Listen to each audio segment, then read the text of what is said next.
The question that you want to ask is, so what is it? What is it that causes me to get off on the wrong foot with anything? And we say other things that are sort of like it. In other words, if you have this habit of thought about things and you haven't taken the time to clean up the vibration, don't worry, it will get bigger. Everything in your life reflects the vibrational alignment you've got going on, you see. So we know that's not a very important subject, but everything that comes into your experience is a perfect reflection of what's going on with you vibrationally. Esther's a little bit in a state of overwhelmment. She has too many new moving parts in her life. And so many things don't work just because she doesn't know how to work them. It's not because they're broken. So you give your attention to something that you can't make work the way you want it to work. She came down this morning with a new computer that would not give her a reading at all. It's hung up in that refrigerator vibration, you see. But this old trusty computer, this one that she's been using for a while, easier to be in alignment with the things that you trust. So your work as creators is to bring yourself into alignment with everything that matters to you and ignore the rest. But we want you to know that while you are living this physical reality, you cannot let the physical reality occupy the majority of your attention and therefore be the reason for the majority of your vibrational offering, or you will never be able to live what's in your beautiful vibrational escrow, all of those things that you really want. You can't have it both ways. You cannot focus upon what is and get to where you want to be if what is different from where you want to be. You have to make a choice.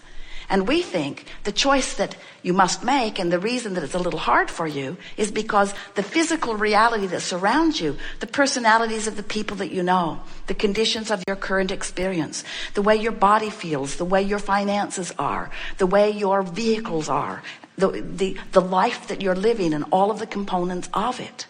As you give your attention to those things, you let what is train your vibrational habit. You let what is train your personality and your mood. And then you offer a vibration that's a pretty steady, pretty consistent vibration. And that's why for most people, you reach a place in life where things just keep repeating themselves. Different places, different faces, different appliances, different experiences, different things. But the same sort of result is showing up. And so this gathering is about the art of allowing. It's understanding law of attraction's response to the two vibrational aspects of you, and caring so much about the way you feel that even on things that don't seem to matter. In other words, Esther would not spend time beating the drum of something that seemed really important to her. She would not deliberately worry about her grandchildren, or she would not negatively focus upon Jerry or someone that she loves in a negative way. She's too smart for that. In other words, things that matter to her, she's got her vibration right where she wants it. She deliberately thinks the thoughts that she wants to think and the thoughts that feel good. She guides herself to the things that feel best. But on things that don't seem to matter so much, like a refrigerator, it doesn't seem very important. I should be able to think about, I should be able to face reality on that. And we say, yeah, if you like it, if you like the reality you're facing, give it your undivided attention.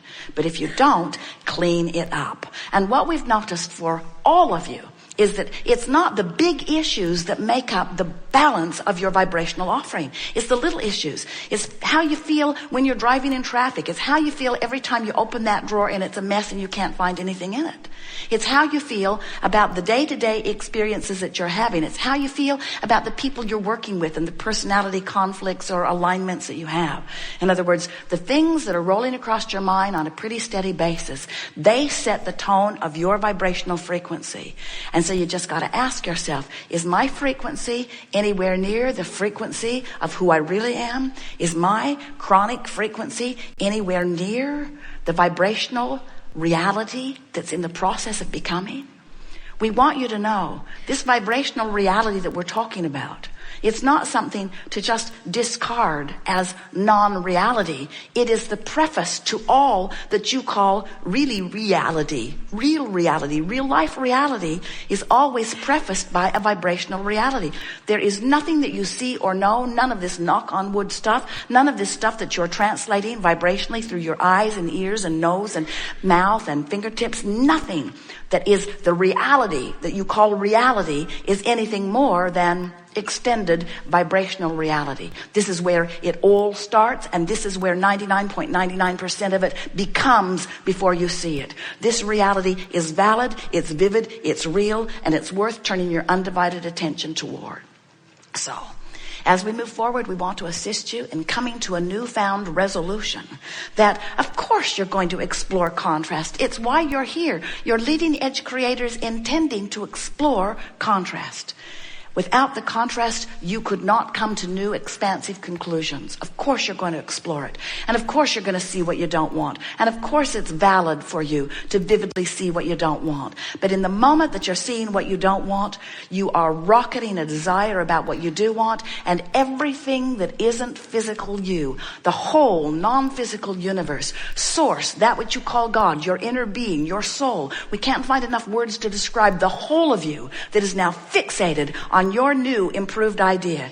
Everything is over here in this vibrational reality. So now, been hearing about law of attraction? Law of attraction says that which is likened to itself is drawn. So you sent another rocket of desire over there, added to your vibrational reality, and law of attraction is responding to this vibrational reality in a new, more powerful, more vivid way than ever. And what that means is this vortex of creation, because of law of attraction's attention to it, is now bringing, in other words, a culminating, a drawing together, an attraction, a magnetic attraction of all things necessary for the completion of your creation is not just underway, it's done. Everything's been amassed. The other people with the perfect attitudes, because the people that didn't match your creation weren't drawn in. Only what works for what you've asked for has been drawn here. Circumstances and events and people and rendezvous have all amassed. It's vivid, it's real. If you could see it, you'd be as delighted for you as we are. The question that this Art of Allowing workshop wants to ask is, where are you? And we want to say, often you're the only component not there. It's all there but you. And until you get there, it can't be your reality. So you could say, and we will say, your vibrational reality has created a reality that is ready for it to pop and hatch in your experience right now, unless you're beating the drum that doesn't let you're the only missing part, the only missing component to this creation. The art of allowing is you figuring out how to allow yourself to be drawn in, not make yourself go there. That's not what it is. This isn't the art of assertion. This isn't the art of motivation. This isn't the art of making something happen.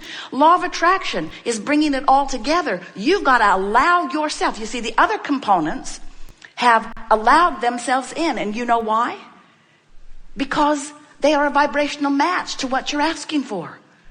So the property came, the money came, the other people came, the cooperative everything came. Everything came. You got to allow yourself there. And what might you do that would keep you from allowing yourself to go? Now, law of attraction is bringing all of this together. Are you hearing this? Law of attraction is bringing this all together. So someone not worrying about it, they got in. In other words, everything that you need for your creation, all of the financial backing already lined up, all of the buildings you'll need already lined up, all of the lovers you're looking for already lined up. Everything's lined up. Everything's not only lined up, everything's assembled. It's not just assembled, it's all right there. It's all right there, ready for you to let yourself see the revelation of it, ready for you to do what? To allow yourself to go. So what do you have to do to prepare yourself to be there? Stop doing that thing you do that's not letting you go. Stop noticing it's not done. Stop worrying. Stop focusing upon the things that are opposite of it. Stop being stuck in step one. Stop saying, where is it? Why isn't it here? What do I need to do differently? Just relax. And in the knowledge, relax in the knowledge that it's all being drawn, including you. So allowing is about relaxing and trusting and believing. Allowing is about hoping. In other words, so here's the vibrational reality. You like that term? Do you get it? Conceptually, it makes sense to you? It's so vivid. It's so real. We want so much for you to see it. But you know, if you're not in the vicinity of it, you can't see it. You can't even feel it or hear it from us. This must just look weird. A vibrational reality, blah, blah, blah, blah, blah. But if you are in despair, if you are in disappointment, if you are in fear, we know you can't hear it, you can't see it, you can't sense it. You're not getting any clues. You're not feeling optimistic. You're not getting any feeling of inspiration. You don't even want to get out of bed. You don't even want to think about it. When you get mad, you're closer, but you still can't find it. In frustration and overwhelmment, you get an occasional clue, but you dig in and focus upon what's bothering you. So it's not very consistently good. If you can get hopeful, when you get into a consistently hopeful attitude about something that you want, now you're within range. And now, occasionally, you'll slip in. You'll slip in and you'll see a piece of it. And the more you see from your hopeful place, then the more you believe. And when you're believing, you're in the vortex. When you're believing, when you're knowing, you are the vortex. When you know it, nothing less than what you want can be. When you know it, you walk, you speak, it happens. You walk, you speak, it happens. People say, how does this happen to you? And you say, because I know. I know my well-being. I know my worthiness. I know with clarity what I want. Life has helped me see it. And I know that I'm worthy. I know my worthiness.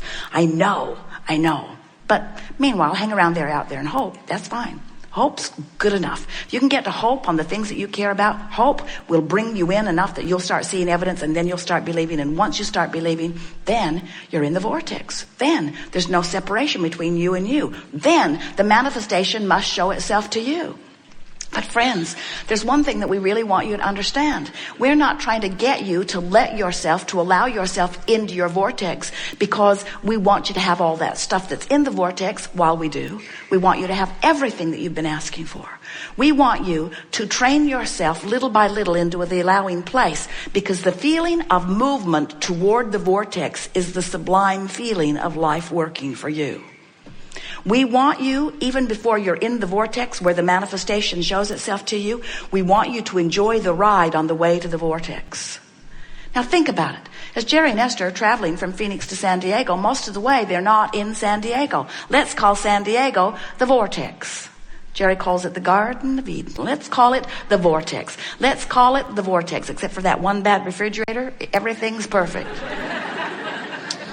So here is this vortex, and they're on their way across the desert. They're on their way across the desert. But they're going to travel 400 miles about before they arrive where they want to be. What we want you to understand is moving toward the vortex is the blissful aspect of life, you see.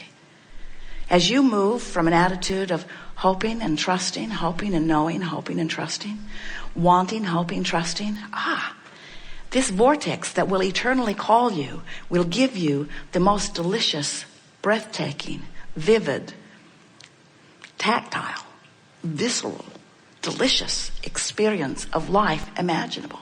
And sure, you'll get in there and you'll revel in the manifestations. You will. It's so great to see something manifest that you've been wanting. But when it does, you'll say, yippee, for a minute.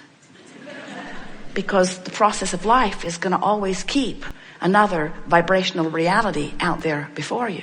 You are eternal creators of a new vibrational reality. And the living of life is the movement toward that vibrational reality. That's the eternal nature of your being.